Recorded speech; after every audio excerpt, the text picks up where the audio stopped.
Why do some autistic people feel less autistic when they get drunk?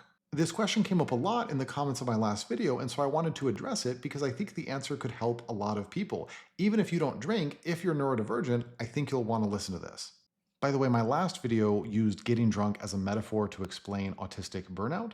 So if that sounds interesting to you, you might want to go watch that video or follow me so you can learn more stuff from me. I'm an autistic psychologist, so talking about this stuff is what I do.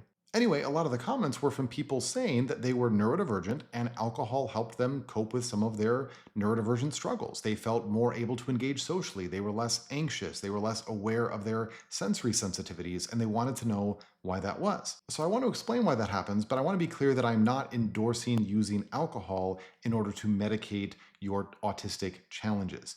Alcohol can be fun in moderation, but if you are using it to solve a problem, then it is going to become your new, bigger problem. And so the reason why I'm going to explain this is because at the end, I'm going to talk about how you can get the same benefits that people might get from alcohol, but without having to use alcohol. In other words, if you want to be less anxious and you want to have better social success, the answer is not to drink more, I promise.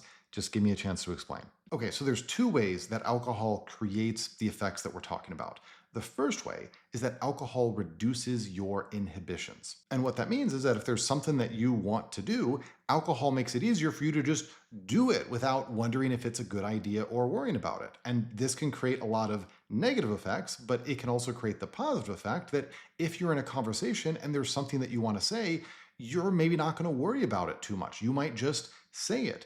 And if you're autistic and you've struggled a lot socially, you might have developed this pattern of cautiousness. You might think, I have to only say the perfect thing. I have to only join a conversation if I know for sure that they're going to want me there. And so you kind of opt out of a lot of interactions that you might otherwise enjoy.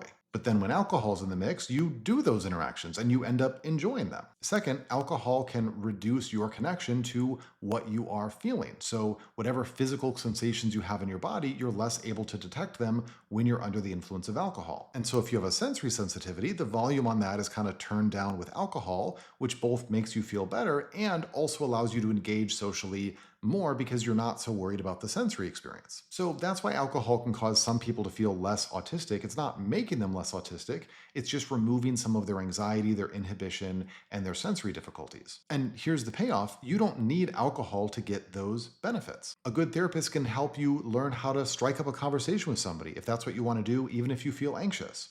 Or identify coping strategies to help yourself manage your sensory sensitivities so they don't bother you as much. In other words, don't go and get drunk, go and get therapy.